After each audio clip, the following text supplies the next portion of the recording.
اللہم صلی علی سیدنا محمد وعلی آل سیدنا محمد وبارک وسلم۔ Daily Islamic network YouTube channel پر آپ سب کو خوش آمدید۔ آپ سب نے یہ چیز لازمی سنی ہوگی کہ کسی عورت کو یا کسی مرد کو یا کسی بچے کے ساتھ یا کسی بھی انسان کے ساتھ جنات آ گئے اس کے اوپر، یا اس کے اندر جن بول رہا ہے، کیا یہ حقیقت ہوتی ہے یا نہیں ہوتی؟ بالکل یہ حقیقت ہوتی ہے۔ جنات جو ہے یہ اللہ تعالیٰ کی ایک مخلوق ہے، اور وہ کچھ جنات جو ہوتے ہیں وہ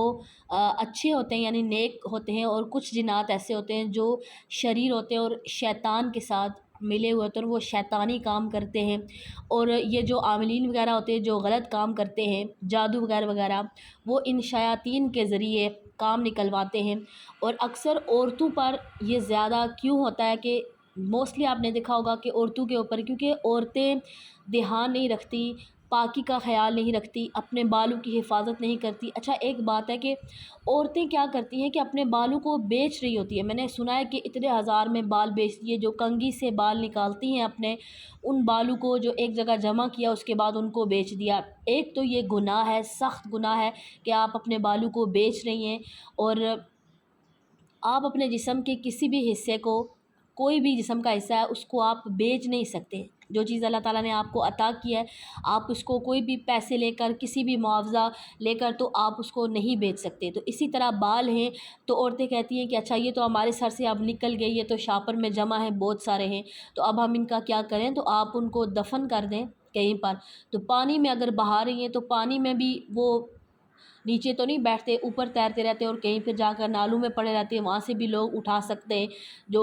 کچرا وغیرہ اٹھانے والے ہیں وہ جا کر کہیں سائڈ پہ لگ جاتے ہیں، تو بہتر ہے کہ ان کو کہیں آپ گھر میں ہی کیاری میں دفن کر دیا جائے۔ تو عورتیں ان کو بیچ رہی ہوتی ہیں، تو یہ سخت گناہ ہے، آپ اپنے بالوں کو نہیں بیچ سکتے۔ ایک تو آپ کو بال بیچنے کا گناہ ملے گا وہ الگ سے،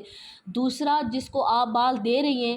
ان سے برتن آپ لے رہی ہیں، تو وہ بال آپ ان کو دیں گی تو ان کی غیر محرم کی آپ کے بالوں پر نظر پڑے گی، تو پھر آپ کا کیا مقصد کہ جب بازار میں آپ جاتی ہیں یا کہیں باہر جاتی ہیں تو آپ بڑی چادر لے کر اپنے بالوں کو کس طرح لپیٹ لپیٹ کے جاتی ہیں، تو پھر اس چیز کا کیا فائدہ؟ تو وہ غیر محرم کی نظر پڑے گی، وہ گناہ آپ کو حرام علیحدہ سے ملے گا۔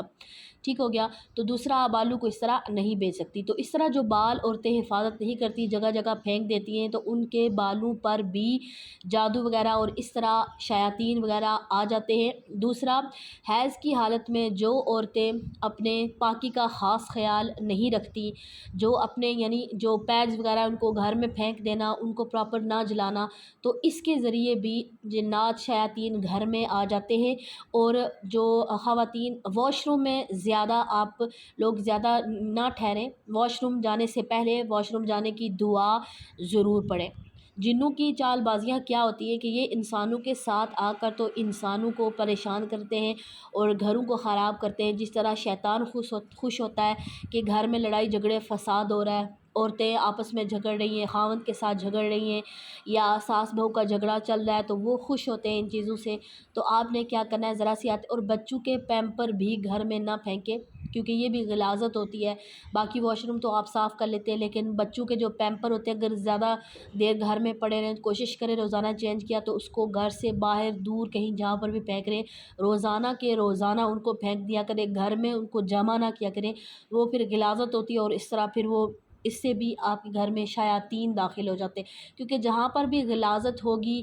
گندی چیزیں ہوں گی، یا جیسے ناچ گانا چل رہا ہوگا، جہاں جس گھر میں نماز نہیں پڑھی جاتی، جس گھر میں قرآن پاک نہیں پڑھا جاتا، ایسی جگہوں پر شیاطین زیادہ حملہ کرتے ہیں۔ تو جنوں کی ایک اور چال بازی کیا ہے، نبی صلی اللہ علیہ وآلہ وسلم کی حدیث پاک ہے کہ جب اللہ تعالیٰ آسمان میں کسی بات کا فیصلہ کرتے ہیں تو فرشتے اس کے اللہ کے فرمان کے آگے سر جھکا کر خوف سے کانپتے ہیں۔ پھر جب ان کے دلوں میں اللہ تعالیٰ کے فرمان کی ہیبت، جو ڈر ہوتا ہے، وہ جب تھوڑا سا دور ہوتا ہے، تو وہ ایک دوسرے سے کہتے ہیں کہ تمہارے رب نے ابھی ابھی کیا فرمایا؟ تو دوسرے جواب دیتے ہیں کہ حق بات فرمائی، اللہ سب سے بلند ہے اور اللہ تعالیٰ بہت بڑا ہے۔ پھر شیاطین اللہ تعالیٰ کی جو باتیں ہوتی ہیں، جو فیصلے اللہ تعالیٰ نے فرشتوں سے کیے ہوتے ہیں، وہ باتیں چرانے کے لیے وہ کیا کرتے ہیں، شیاطین ایک دوسرے کے اوپر چڑھتے ہیں اور آسمان تک جا پہنچتے ہیں، اور وہ کچھ باتیں فرشتوں کی سن بھی لیتے ہیں۔ اس سے پہلے کہ وہ نیچے والے سے کہنے میں کامیاب ہو جائیں، جو سب سے اوپر شیطان ہوتا ہے جنات، تو وہ نیچے والے شیطان کو کہنے میں، جنات کن کو کہنے میں کامیاب ہو جائیں، تو ایک انگارہ آتا ہے جو انہیں جلا کر راکھ کر دیتا ہے۔ تو کبھی بھی کوئی بھی اپنی بات سننے والا اپنے سے نیچے والے شیطان کو بتانے میں کبھی بھی کامیاب نہیں ہوا، حتیٰ کہ پھر وہ باتیں شیاطین کیا کرتے ہیں کہ جھوٹ موٹ کی باتیں اپنے دوستوں کو بتائیں گے، جادوگروں کو بتائیں گے، نجومیوں کو جا کر بتائیں گے، اور اس کو وہ 100 جھوٹ ملا کر لوگوں میں پھیلا دیں گے، اور جن کی بات کوئی سچی ہو جاتی ہے، اگر وہ جھوٹ بول رہے ہوتے ہیں اور اندازاً ان کی بات کوئی سچی بھی ہو جائے تو لوگ پھر انہیں سچا ماننا شروع ہو جاتے ہیں۔ یہ ان کا ایک انداز ہوتا ہے، جو عاملین وغیرہ ہوتے ہیں ان کو تجربہ ہوتا ہے، وہ دیکھ کر تو انہیں ایک عمر انہوں نے گزاری ہوتی ہے، انہیں پتہ چل جاتا ہے کہ اچھا یہ بندہ ہے، اس کی کیا ضرورت ہو سکتی ہے۔ وہ ذہن میں سوچتے ہیں تو 2 4 5 سوالات اس بندے کے آگے رکھ دیتے ہیں، تو پھر وہ لوگ سمجھتے ہیں کہ شاید یہ سچ بول رہا ہے، اس نے مجھے ایسا کہا ہے، ہاں مجھے اس چیز کی ضرورت تھی تو میں اس لیے یہاں پر آئی ہوں یا آیا ہوں۔ تو وہ اس طرح کی بات کر کے تو اگلے بندے کا ذہن جو ہے وہ خراب کرتے ہیں، اور جس کی وجہ سے لوگ اصل جو اولیاء اللہ ہیں ان سے لوگ دور ہو جاتے ہیں۔ تو یہ بڑی لوگوں کے درمیان ایک جو پھیلا ہوا ہے عاملین کا مسئلہ، تو تعویذوں کا مسئلہ، تو جو اصل لوگ ہیں لوگ ان سے بھی پھر دور ہو جاتے ہیں۔ جو اولیاء اللہ ہے، اللہ تعالیٰ کے جو نیک لوگ ہیں، نیک لوگوں کے پاس جانے کے بجائے لوگ اتنا علم نہیں ہوتا، اتنا نالج نہیں ہوتا، تو پھر وہ برے لوگوں میں جا کر پھنس جاتے ہیں۔ ایک بندہ گیا تو وہ پھر اپنے ساتھ 10 بندوں کو لے جائے گا، اچھا میرا کام ہو گیا تھا اب تم بھی جاؤ، پھر تم بھی جاؤ، پھر اس طرح کرتے کرتے کرتے کرتے پھر وہ اس بندے کا نام ہو جاتا ہے کہ چلے جائیں یا آپ اس کے پاس جائیں۔ اس طرح سے پھر یہ ہوتا ہے کہ جب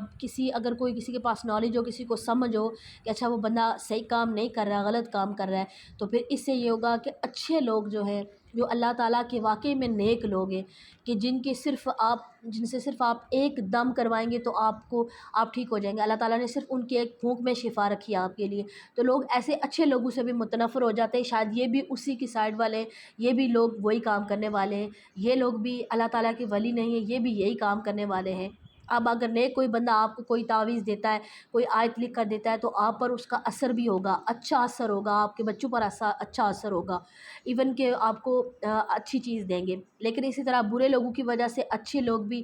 لوگ ان کی طرف بھی پھر اچھے لوگوں کی طرف بھی پھر جانے سے گریز کرتے ہیں، برے لوگوں میں جا کر پھنس جاتے ہیں۔ مجھے امید ہے کہ آج کی ویڈیو آپ کو سمجھ میں آ گئی ہوگی، تو اس ویڈیو کو لازمی شیئر کریں۔ السلام علیکم ورحمۃ اللہ وبرکاتہ۔